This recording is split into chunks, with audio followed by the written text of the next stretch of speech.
दोस्तों मैं हूं नीरज कुमार जोशी।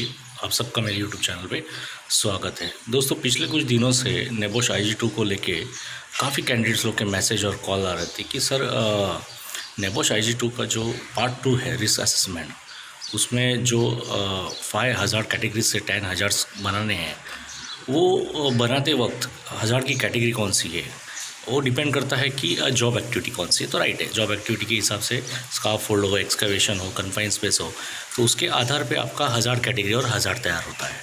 अब 1000 कैटेगरी और 1000 बताते वक्त और उसको एग्जिस्टिंग कंट्रोल या फिर फर्दर कंट्रोल एक्शन करते वक्त उनको अक्सर दिक्कतें होती है। तो दोस्तों इस सीरीज़ में मैं आप लोग के लिए शुरुआत करने जा रहा हूँ कि जॉब एक्टिविटी के अनुसार उनकी 1000 कैटेगरीज क्या होगी, उनमें 1000 क्या होंगे, उसके एग्जिस्टिंग कंट्रोल यानी what are you already doing वो क्या होगा, who might be harm and how, जो सेकंड कॉलम है आपका वो आएगा, और चौथा कंट्रोल मेजर्स कैसे होगा। इसमें टाइम स्केल और उसके बाद रिस्पॉन्सिबल पर्सन का जो है उसमें मैं सिर्फ उतना मेंशन नहीं करूँगा, लेकिन जो मेन पार्ट है उसका जिसमें एग्जिस्टिंग कंट्रोल और फर्दर कंट्रोल मेजर जो सबसे महत्वपूर्ण पार्ट है, और 1000 कैटेगरी और 1000, देन सेकंड कॉलम में who might be on and how. तो ये मैं पूरा प्रॉपर आपको हर एक्टिविटी के अनुसार उससे 1000 रिलेटेड आप लोग को इस सीरीज़ में करने जा रहा हूँ। तो शुरुआत करूँगा स्काफ फोल्डिंग से, उसके बाद एक्सकेवेशन है, कन्फाइन स्पेस है, केमिकल रिलेटेड होंगे, हजार्डस डस्ट रिलेटेड होंगे। तो हर एक पार्ट्स को मैं आपके लिए एक्सप्लेन करते जाऊँगा। तो आप जब भी ये प्रोजेक्ट बनाने जाओगे नेबोश IG2 का, तो आपके लिए फ़ायदेमंद होगा। अब जैसे नेक्स्ट स्लाइड में आप देखेंगे कि मैंने इसमें बताया है आपको कि 1000 में वो जैसा कि जो जॉब है, एक्टिविटी है, वो है स्काफ फोल्डिंग, 1000 कैटेगरी उसमें वर्क एट हाइट है, और 1000 में आपका फॉल ऑफ अ पर्सन है। तो इसको मैंने कैसे कंट्रोल किया है, कैसे एग्जिस्टिंग कंट्रोल है, कैसे फर्दर कंट्रोल एक्शन है, ये देखिएगा, जो आपके प्रोजेक्ट बनाने में आपके लिए बहुत महत्वपूर्ण होगा। तो देखिए नेक्स्ट स्लाइड में।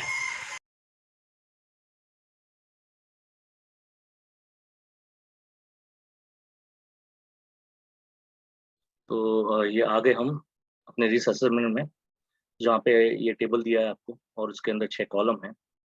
तो आज का जैसे भी जो हमारी एक्टिविटी है वो स्काफोल्ड वर्क की है।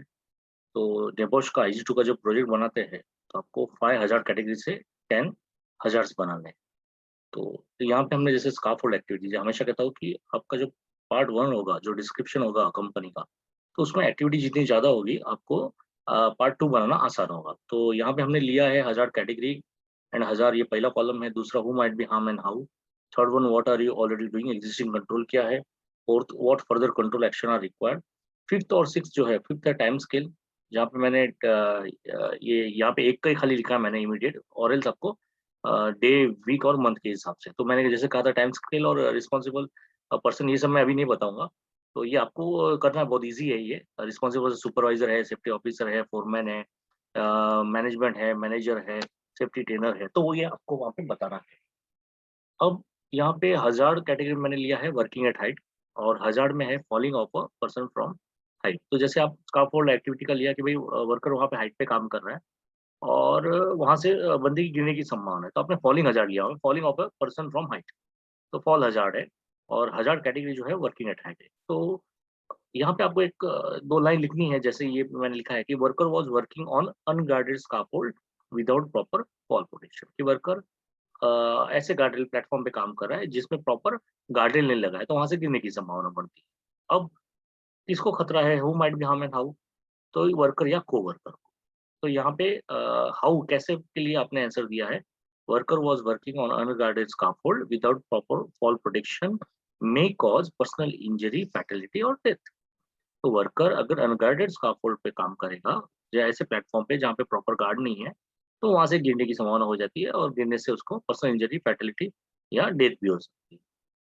तो यहाँ पे तीसरा जो कॉलम, मैं हमेशा कहता हूँ कि तीसरा और चौथा साथ-साथ चलते हैं। तो एक तीसरा में है कि आपने की कंपनी में ऑलरेडी एक्जिस्टिंग कंट्रोल किया है ऐसे खतरों के लिए, और आपको चौथे कॉलम में है कि आपको और क्या चाहिए, फर्दर कंट्रोल रिक्वायर्ड क्या चाहिए। तो जैसे वर्कर को क्या दिया है ऑलरेडी, तो ladder is provided for access worker को, नंबर 1। दूसरा एरिया बैरिकेशन किया है, और अनऑथराइज्ड पर्सन को वहाँ पे अलाउड नहीं है, allowed at work site, okay.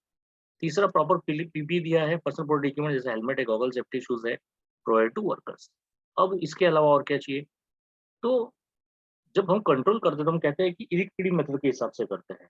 यानी इंजीनियरिंग कंट्रोल, एडमिनिस्ट्रेटिव कंट्रोल और पीपी। इरिक पीडी में E stand for element, R for reduce, I for isolate, C for control, P for PP और D for discipline. जो हज़ार ज़्यादा खतरनाक है, ज़्यादा नुकसान हो सकता है, इमीडिएट पहले तो उसको स्टॉप करो। एलिमेंट या तो निकाल दो, एलिमेंट करो या स्टॉप करो। एलिमिनेट या फिर उसको रिड्यूस करो या आइसोलेट करो या कंट्रोल करो और पीपी का इस्तेमाल करो और डिसिप्लिन।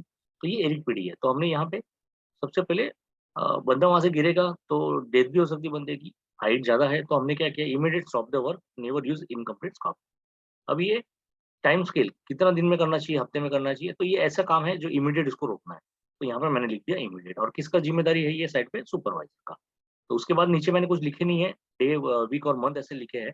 और सुपरवाइज़र है या मैनेजर है, तो वो सब आपको बाद में लिखना है पॉइंट के हिसाब से क्या आपने कंट्रोल किया। सेकंड, परमिट नहीं है प्रॉपर, अगर परमिट होता तो ऐसे काम नहीं होता।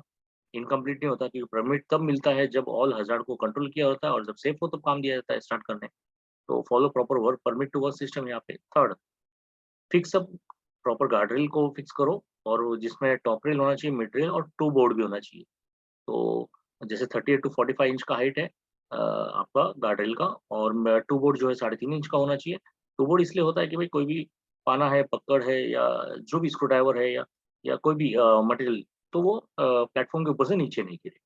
चौथा, provide personal fall array system, PFS दो वर्कर को। फिफ्थ, प्रॉपर एक्सेस होना चाहिए आने-जाने के लिए उसको। सिक्स्थ, कंपोनेंट पर्सन वहाँ पे होना चाहिए साइट पे, काम शुरू होने से पहले, काम जब चलेगा, काम खत्म होने के बाद। क्या काम है उसका? तो इंस्पेक्शन करना। अगर प्रॉपर इंस्पेक्शन किया होता, तो इस तरह से वो इनकम्प्लीट गार्डन लोड नहीं होता, या होता भी तो टैग लगा होता वहाँ पे, रेड टैग हो या जो भी है, तो वर्कर को वहाँ ऊपर चढ़ने नहीं मिलता।